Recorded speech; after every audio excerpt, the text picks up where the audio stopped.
So we were going to continue with that now and then theme, and shortly you'll see a picture of Tom Green in 1982 at Channel 9. Uh-oh. No, not really, not really. But I do remember that because my husband and I said, who is that 12-year-old doing the sports on Channel 9? And amazingly, we're all still here, so we really do appreciate you coming and sharing your warmth and your humor, because it's one of the things I like when I watch Channel 2 in the morning is I think I have a similar sense of humor sometimes, which you're not going to see because I have to read the state of the city. But first, I'm going to start with some introductions and thanks for some folks that are here today. There's so many of you that are familiar. You've come back every year, and I really do appreciate that. And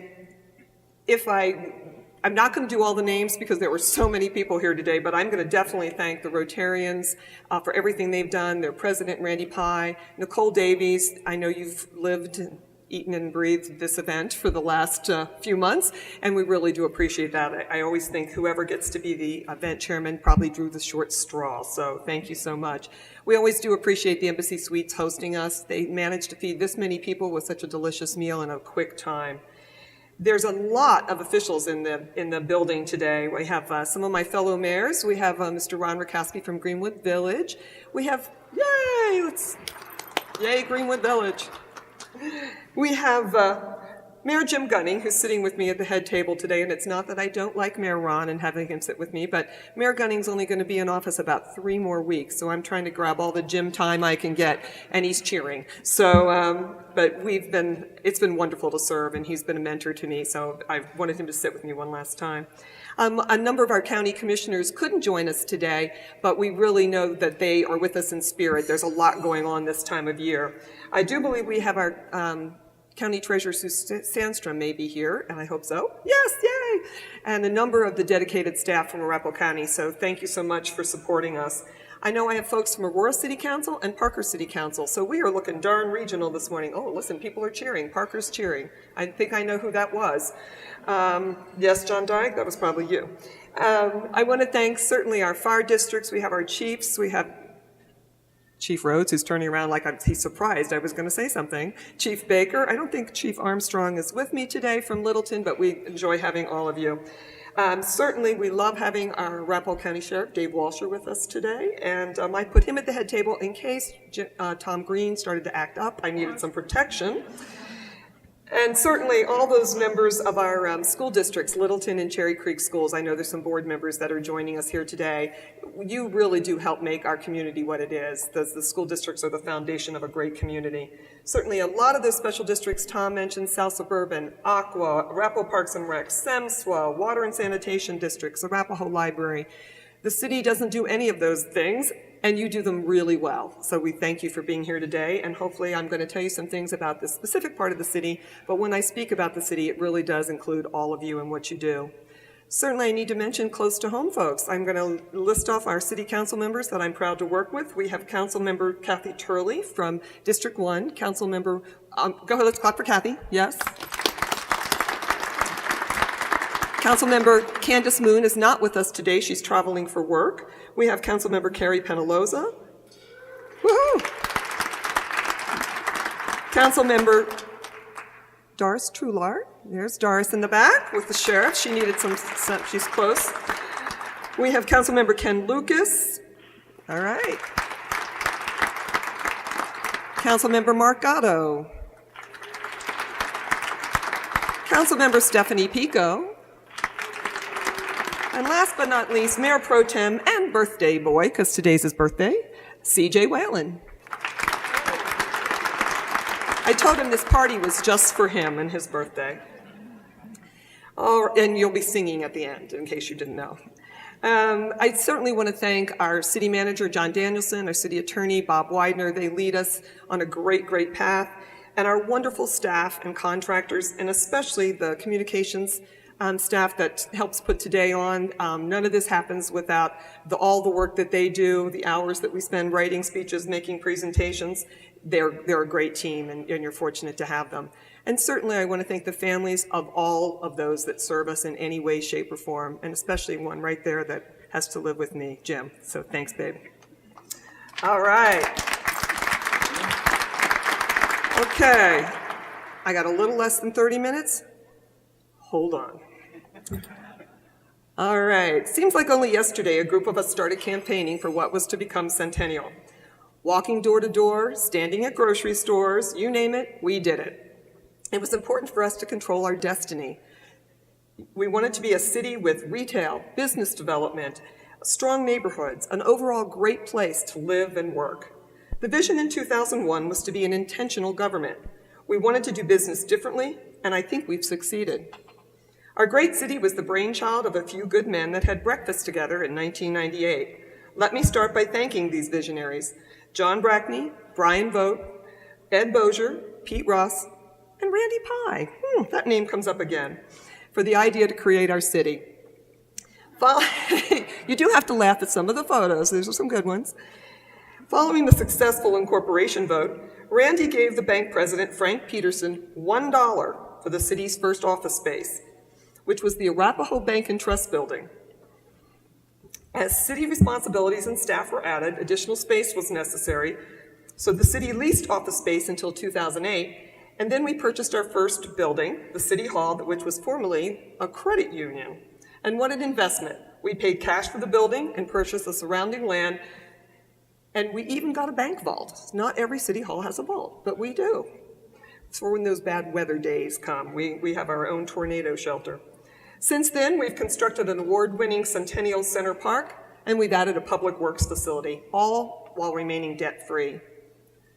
Over the years, the leaders of our city have contributed to what it is today, from city council members to our members of our boards and commissions, and our home rule charter commissioners. Residents serving the city have shaped it to be anything but typical government. Last year, we said goodbye to council members Vori Moon and Keith Gardner, and said hello to Candace Moon and Carrie Penaloza. Council members Stephanie Pico and Ken Lucas were re-elected and serve along with Mayor Pro Tem C.J. Whalen and District 1 Cathy Turley, District 2 Doris Trular, District 3 Mark Gatto. Ensuring vision becomes reality, we have to give kudos to our dedicated staff and contractors.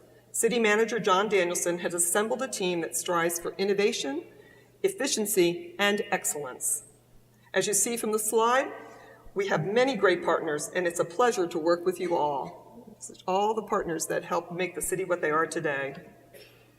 Throughout the years, Centennial's been recognized as one of the safest cities in Colorado, a best place to live in the U.S. by Money Magazine and twice by USA Today. And we were recently named the best city in Colorado for young families and the friendliest. We have 2 top-ranked school districts, nationally accredited public safety and emergency services providers, the top librarian in the United States, and Centennial Rotarian Nicole Davies. Woohoo! The first person ever from Colorado to be named the national librarian. And of course, we have our own hometown hero, Olympian Missy Franklin. Our public-private partnerships have provided an opportunity to be featured in a variety of national publications, and pretty impressive for a 15-year-old city. To set the stage today, I'll be sharing some data about the city then and now. Remember back in the early 2000s when people still used landlines for phones? Not everyone had a cell phone, which I forgot to tell you to mute, but okay. And it certainly wasn't a smartphone. Well, now 63% of Centennial residents consider their cell phone their primary phone line. And back when we started, people received their information through newsletters and newspapers. And now, we are recognized as the most internet-connected city in the United States, and we get our neighborhood information through Nextdoor. We may not be old in municipal years, but there's been a lot of change in our 15 years of being a city. In our first citizen survey in 2003, 2 out of 10 residents didn't even know they lived in the city of Centennial. And that is absolutely the truth. They had no idea. And they actually admitted it in the survey. So that's just telling you the people that got a survey that said Centennial and figured they must live there, so they checked a different box. And in my early years as mayor, residents self-identified with their neighborhoods, not with the city. Number one, because they didn't know where the city was, so they didn't tell people they lived in the city. and they hadn't had a city that they could even identify with. Well, now, if I come up and people see me, they'll say, "Oh, I live in Centennial," and I have to ask them, where? What neighborhood do you live in? To get a feel for where people are. So it's not only enough to know that they're in our city and they're proud to be there, they are so proud to just be a Centennial resident. And so we're really pleased that that change has occurred. Also beneficial to our community identity, Centennial's size has grown. The original city map looked like Swiss cheese. It was 14 miles east to west, roughly 2 miles north to south, with a number of holes.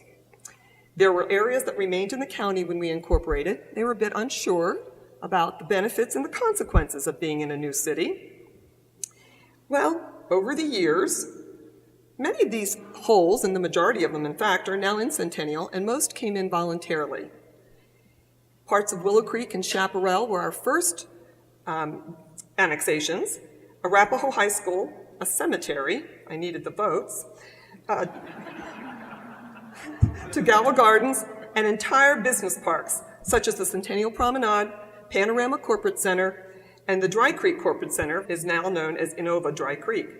The city saw an opportunity to fill in another hole and purchased 44 acres of former U.S. Postal Service land for open space. So we really are becoming more of a complete city.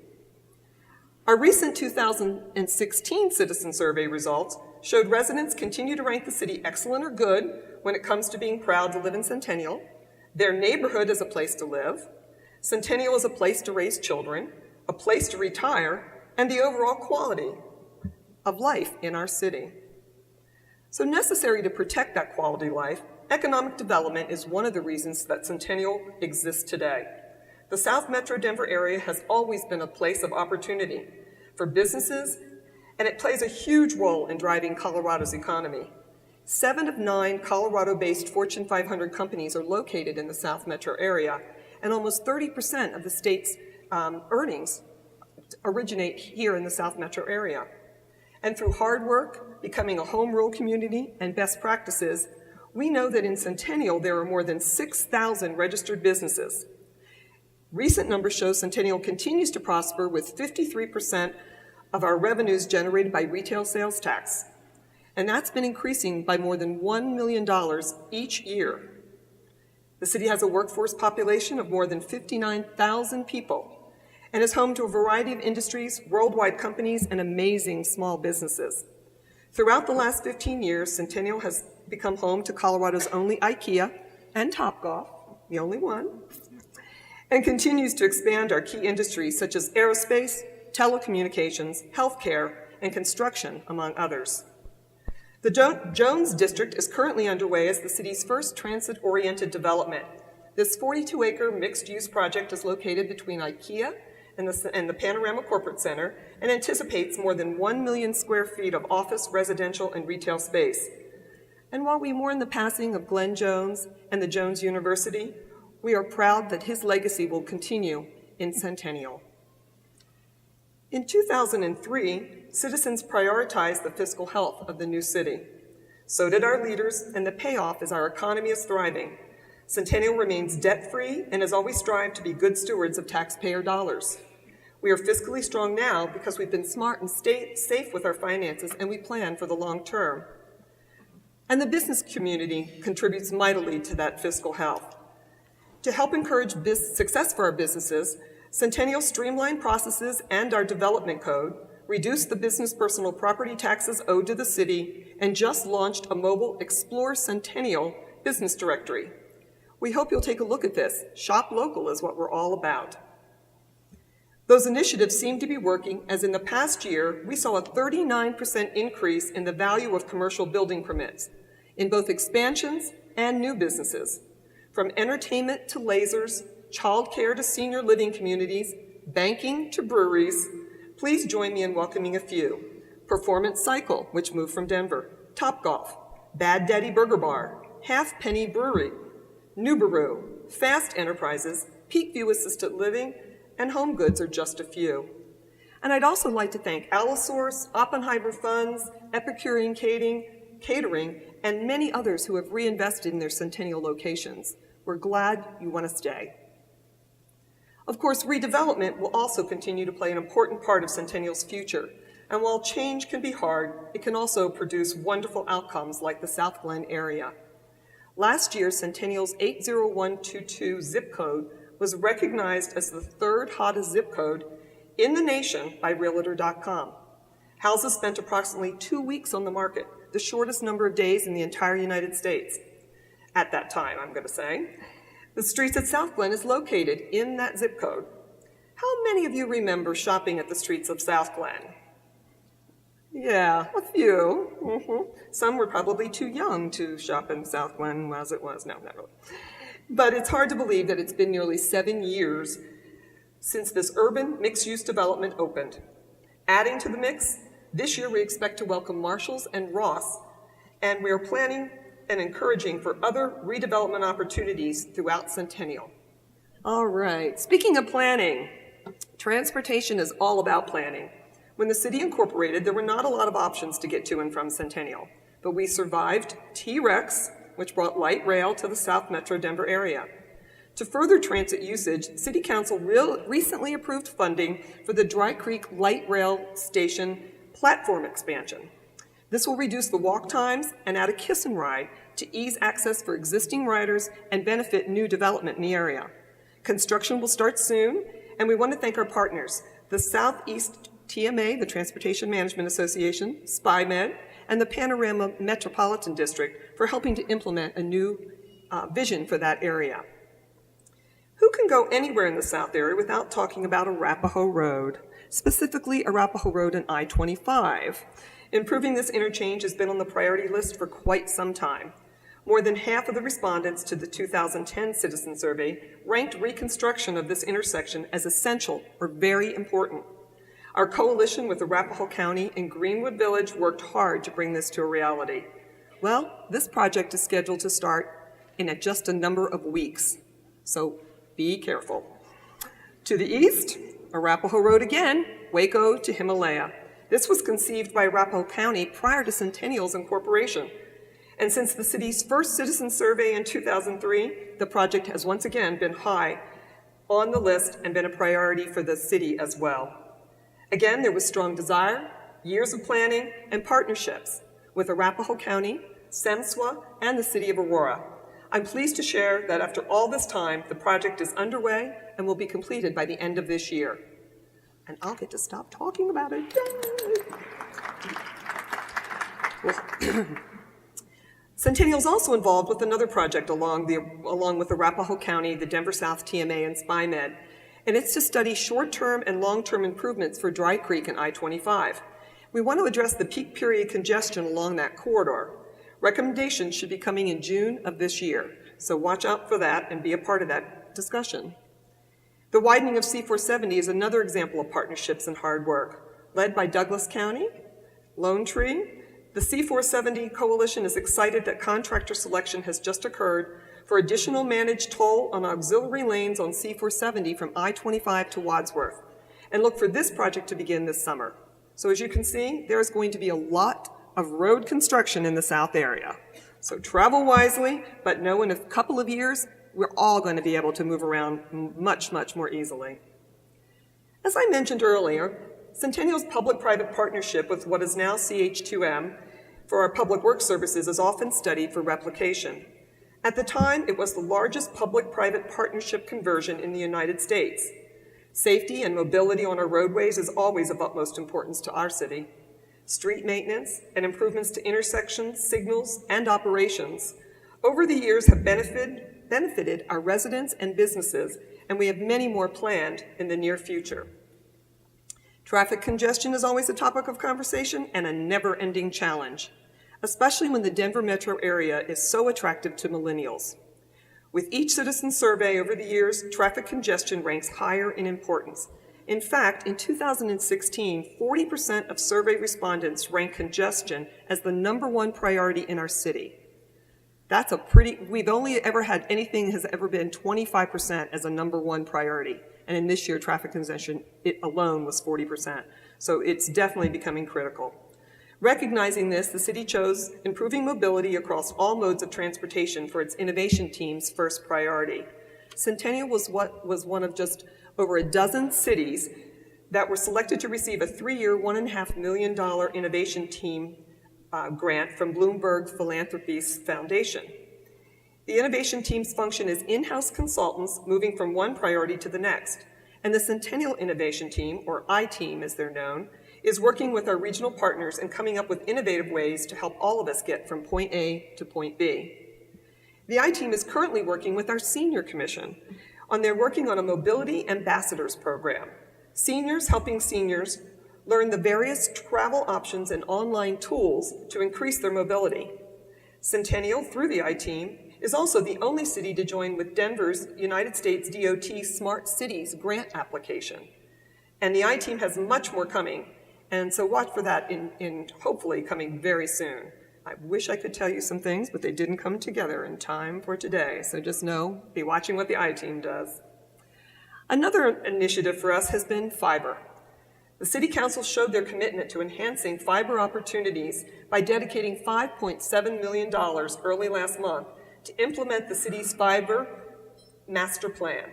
Initially, the plan is to be able to provide fiber for community anchor institutions, such as law enforcement, emergency service providers, libraries, schools, so they can tie in and get reliable and high-speed service. The hope is eventually increasing higher internet speed options among private providers, and in 5 years, we know that not having access to fiber will be like a building not having power or water. It's a must for businesses to be successful, and it's also highly desired by our residents. I'd like to recognize our Fiber Subcommittee along with Magellan Advisors for their commitment to this effort. They have done a fabulous job in getting us here today. Of course, we wouldn't be here today if we didn't talk about our community partners and our special districts that we've mentioned earlier. And we have a lot of them. They've preceded the city, but they help shape us.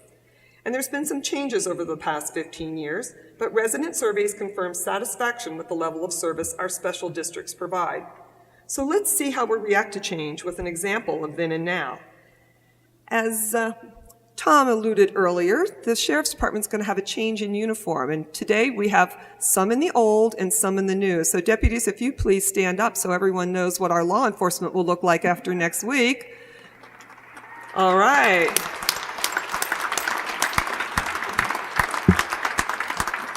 And if you notice on the screen, that is Brian McKnight, then and now.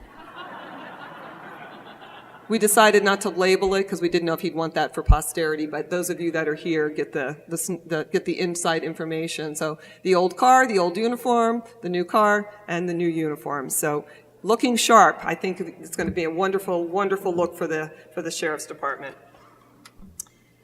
So speaking of them, along with our Sheriff's Department, the South Metro, Cunningham, and Littleton Fire Districts have a commitment to excellence. From national accreditation to response times and services, our community feels safe and protected. The quality of our Cherry Creek and Littleton school districts attract families who value excellence in education. The Arapahoe Library District embraces changes in how people get information. Reliable and responsive, well, they're responsible too. Our water and sanitation, our stormwater, and other providers of essential services are integral to a quality community, and we thank all of you.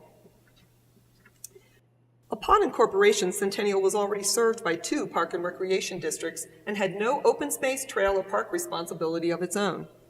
With early citizen survey feedback and the passage of a county-wide open space sales tax, which subsequently shares back funds to Centennial, indications were that our residents wanted more open space, trails, and parks. Since 2008, the city has contributed about $6.1 million from our Arapahoe County Shareback and Conservation Trust funds to improve park amenities and expand trails used by Centennial residents. Just recently, Centennial, South Suburban Parks and Recreation, Arapahoe County, the South Metro Land Conservancy, and the Trust for Public Lands partnered to acquire a conservation easement on the Sumac Hill Farm, which is right next to DeKoven and the Highline Canal over in District 2/1, depending on the year, if you want to know where that's really in 1, but it used to be in 2. Anyway, this conservation easement will protect this 11-acre farm from development and provide open space for future generations. And Centennial is also participating in the Highline Canal Conservancy preservation and restoration discussions, trying to give citizens what they've asked for. And in 2010, the city partnered on the east side with the Parker-Jordan Metro District for 1/2 ownership in the 107-acre Parker-Jordan Centennial open space. We couldn't find a longer name. Another wise investment made by the city, making it possible to complete one of the last links in the 40-mile Cherry Creek Regional Trail. And not to let everyone else do everything, in 2012, Centennial opened its first city-owned park, Centennial Center Park. This 11-acre award-winning park continues to be a destination for visitors throughout the state and home to the city's summer events, which have undoubtedly evolved over the years. Centennial Under the Stars used to be held in a parking lot. Now we get to use our award-winning Centennial Park amphitheater and enjoy live music and a laser light show. Due to positive responses we've received for our summer events, we've decided to add to the summer fun this year. The U.S. Air Force Falconairs Band will kick off the summer events. New this year, we'll have Savor Centennial, a happy hour type event with local music, food, and beverages. Those are on Thursdays. We're going to have a brew and Q. I think that's self-explanatory, barbecue and beer tasting. Can't beat those two things together. We're going to have a car show and a movie night. And the city's taking on the Centennial Chalk Art Festival, which if you missed last year, it was part of the Larimer Arts Festival, Chalk Art Festival. It was held in the city of Centennial, and we're going to do it ourselves. And those award-winning and wonderful artists certainly did a great job, and we had a huge turnout, especially for young families. They enjoyed that 2-day festival. All right. Rather than list all of these events, because that is just a few of the highlights, I hope you'll visit our website and go check out something, and we hope to see you in the park this summer, minus some rain. And so I'll let you know when I'm coming, because that's usually when it downpours, sort of like today. It's always snows or rains on Centennial State of the City. At least since I took it over, Randy probably didn't have the curse. It's a beautiful spring day when Randy did it. I do it because you have no place else better to be. You don't want to be outside playing golf. You don't want to go outside and, walk the dog. You want to be in here enjoying great food and camaraderie. All right. Well, a lot's changed in the city throughout the last 15 years, including our residents. 49% of our current residents did not live in Centennial when it was formed. Now think about that. Expectations have changed, and they'll continue to change. When moving to Centennial from a full-service city residents may expect, and I tell you they do because they call and ask, why don't you manage utilities? Trash? Don't you do all the parks and rec? No, we don't. And while we do business differently, we also do it smart. 93% of those residents say they are very likely or somewhat likely to recommend Centennial to someone who asks, with 89% very likely or somewhat likely to remain here for the next 5 years. So once they find out how we do business, they appreciate that very much. And of course, I am going to mention the topic that both Randy and Tom mentioned, how important seniors are to me, and aging in place. With the help of our Centennial Senior Commission, we are planning for our future. With nearly 16,500 Centennial residents aged 60 and older, we need to think about transportation, housing, and quality of life for our seniors. These folks started our city, formed our city. They want to stay in our city. So we need to make sure that they can age in place.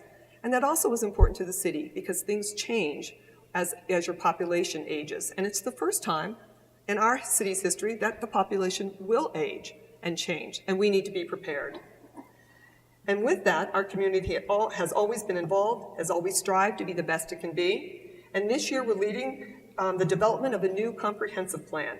That's the city's vision for the future. Our last one was in 2004, we're our only one, and it's time to update. So where do we want to go? Are we heading in the right direction?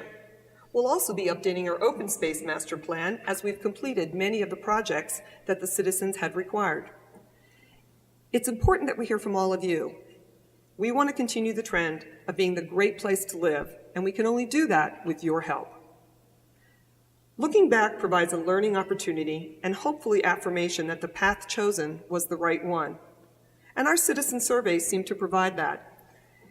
In 2003, here's some things that citizens said.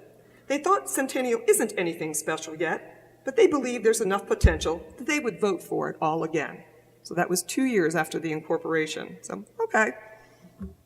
It's doing okay. In 2007, optimism in the city's future remains strong and steady. 72% of the respondents stated Centennial as having a few growing pains, but eventually we will become something special. And I think we have. When compared to the national benchmarks in our 2016 survey, Centennial rated higher than average as a place to raise children, economic health, shopping opportunities, employment opportunities, a place to work, and K-12 education, proving once again that we are a great place to live, work, play, and grow. We've gone from learning to leading, while remaining a very responsive and intentional government.